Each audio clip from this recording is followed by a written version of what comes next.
Hello everybody, it's Megan here, the Healing Foods Coach. It is Sunday, the 23rd of February. Wow, where is the time going, right? It feels like just yesterday we were counting down to Christmas and now we're in February. Well, I hope you guys have been doing well. I hope you guys have had great weeks. I have certainly had a fantastic week myself. Right now it's a little bit gray and overcast, but you know what? The sun was out early this morning. And so far it's been dry, so I'm happy about that. And it's about 10 degrees outside, which, yes, is not shorts and t-shirt weather yet, but we're there. We're getting there. We're almost there. There is hope for spring yet. So today's topic: carbs and sugar are addictive, and it is not your fault. Now, this might seem like old news to those of you who've been following a low carb, keto, ketovore, carnivore diet for some time. But if it isn't old news, if this is new to you, if you're just starting out with trying to change your diet for this year, if you're trying to take hold of your overall nutrition and health, this is important information, and I hope you listen up. So for those of you who already know this, awesome. And I'm glad that you are, I'm assuming that you've put it into practice and you've either cut out all sugars and carbs or you've at least dramatically reduced them. Why is that? Because they are highly addictive, they are highly inflammatory, and they are not good for our bodies. So all the processed junk food, all the sugary garbage that we love, and they taste so good, not good for us. Who knew? Well, actually, we kind of all know. That's why they're considered treats or special little somethings every once in a while, because we know they're not good for us. That's why we shouldn't eat them every day, and most of us manage to do that. However, there are some of us who have an addictive-like response when we eat carbohydrates, especially the processed ones and highly starchy ones, potato chips, what's-its, pretzels, cakes, breads, pastas, all of that stuff. We have an addictive response. And the same thing goes for sugar. We eat a little of it, and we just have to keep eating more and more and more. And this can be whether or not you deal with something, whether you deal with, say, bulimia or a binge eating disorder, or you just can't seem to control yourself. I just want to remind everybody, it is truly not your fault. Okay? Especially if you're only learning this information for the first time, it is not your fault. Because we are told from a young age for many years that sugar is just an empty calorie and it's okay for us. And that starchy processed carbs are okay in moderation. And I will agree that there are people who can truly moderate and have a little of this, a little of that every now and again. Otherwise, they can't be bothered. And they walk away from it, and the rest of their diet's probably fairly healthy. But let's be honest, most of us, myself included here, guys, we don't fall into that category. We are unable to stop. And we think it's because we don't have willpower. We think it's because we have somehow failed. No. I just want to remind everyone out there who struggles with an addictive response to either carbohydrates, processed or otherwise, or sugars, refined or any other form they come in.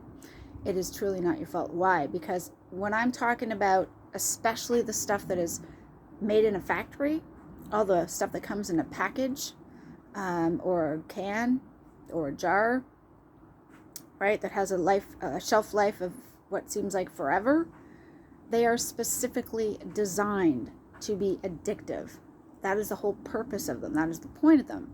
All the big manufacturers of food, see, food, truly, if it's actual food, if it's nutritious, doesn't have to be manufactured. If it's made in a factory, I hesitate to say that there's maybe not a whole lot of food involved in it, but that's probably a topic for another time. This is my point. When we're talking about the highly processed, refined sugars and seed oils and carbohydrates that form our favorite snack foods and sugary sweet treats, we know already. We're smart enough as humans. We know that these are not good for us. These do not have nutritional benefits, but they're so tasty that most of us simply cannot have one and stop. And see, the food manufacturers know that. They count on that, because if they can get us coming back time and time again, then they get our money. That is how they get rich. That is how they make money, right? It's a good business plan for them. It's a horrible nutrition plan for us. So why did I want to make that point? Because first of all, let me say that it is possible to come off of carbohydrates and sugars, or at least to reduce them significantly. Okay? And it has nothing to do with your willpower. For years, my will was that I was not going to eat any more sugary sweets. I was not going to eat any more processed carbs. And yet, when given the opportunity to have a fry, or a piece of baked potato, or some mashed potato on the side, or a little bit of gluten-free pasta, or a small bit of rice. See, the thing is that lights up the brain. Carbohydrates and sugars have the same lighting up effect on the brain as cocaine and heroin does. That is the effect they have on the brain. And just like those drugs, in order to try to get that same high, that same hit, right? We have to keep going back and having more and more and more of it, and has obviously less and less effect. So what's not happening is we feel like we've got to eat a chocolate bar or two every day, or a muffin every day, to get that glucose going, to get that hit for the brain.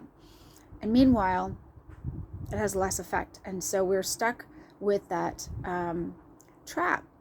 We feel like we have to have this thing. If we don't have this thing, you can get headaches and withdrawal. If you don't have your 3 o'clock muffin every day, if you don't get that chocolate bar at your mid-morning snack, or that extra flavored, sweetened, frothy, floofy specialty coffee at a certain time every day, when you deprive your body, you will feel the effects. You will start to feel a bit of withdrawal. You will start to feel headaches, just from, for example, missing out on your regularly scheduled specialty coffee or a cookie.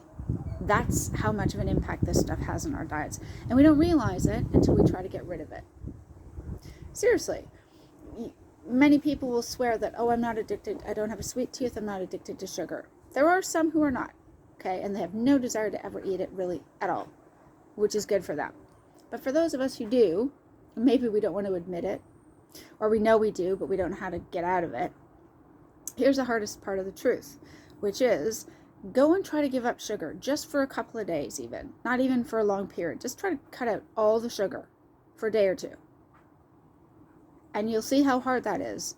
And especially you'll find there's so many things that you would never suspect to have sugar in it, having sugar in it, like chili sauces and certain seasonings and tinned soup and certain things like, baked beans in a tin full of sugar. These are not even supposed to be sweet tasting things, but they are loaded with sugar. That's usually one of the first ingredients. Tomato sauce, tomato paste, etc. Never mind our juices and everything else, right? So it's no wonder it's so hard for us to cut out sugar, or to cut down on sugar. Never mind cut it out, to cut down on it. Now, I would say this. Just because it's hard doesn't mean it is impossible. It just means we need to be extra careful to come up with strategies to replace whatever it is that is giving us a sweet craving with something else that our body would want more. And that takes time. And it's not going to happen overnight. And you may still have some slips. You may still have some binges. You may still find that, you're doing great for a week, and all of a sudden you give in, and maybe you have like a cappuccino with a flavor shot in it, or a latte with a bit of extra froth or foam or whipped cream on top as a one-off. And that one taste can then have you craving more and more. So why do I say this? Because it's about the overall journey. It is about the progress and not perfection, right?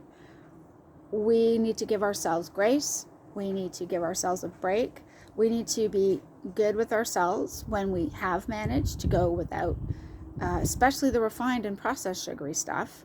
There is naturally occurring sugar in, say, milk. There's naturally occurring sugars that comes in, obviously, fruit. So it could be something like maybe not giving up fruit completely, because not everybody needs to, but perhaps switching to berries. Why? They have lower in carbohydrates. They have less sugar in them to begin with, right? It may be learning to make those switches. It may be learning to trick your brain, and instead of going for something that tastes sweet, go for something that has maybe a salty taste or a more bitter taste, just because perhaps that's what your body's actually craving. I heard it said, and I think it was in a Dr. Ken Berry video, that in fact when we think we're craving sweet, it isn't actually that we're craving sweet. It's a signal that the body does not get enough dietary salt. And that is also something you might want to look into. You may not be getting enough dietary salt into your system. Now, in most of the world, that is far from a problem. We usually have the opposite problem. And when I say salt, I am referring to sea salt, by the way, not the iodized salt. Okay? But just because it's difficult to give up something like sugar or processed carbs, we all know we should do it. We all know we should at least dramatically cut out how much we eat. And for some of us, we probably have to cut it out fully. Let's be perfectly honest. We should probably all get rid of it, right? Simply because there's no nutritional value in this manufactured food stuff. But I get it. It tastes nice. It's comforting. It's something that when we're feeling stressed, or even if we're feeling joyful and excited, we celebrate with a treat. When we're feeling stressed, we give ourselves a treat.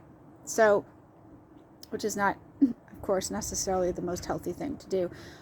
But that's something we maybe want to look into deeper. My point being, just because we have an addictive response to sugars and carbs does not mean we can't get past that and actually finally come off of sugars and carbs. I was able to. Me at least. Can't speak for you guys. It is hard work, but it is work, but it can be done. So, just to share that with you guys. In the meantime, if you feel yourself giving in, if you feel yourself being unable to control yourself, even if you are on a keto carnivore diet and you still find yourself sometimes going back and binging on these things, again, don't blame yourself.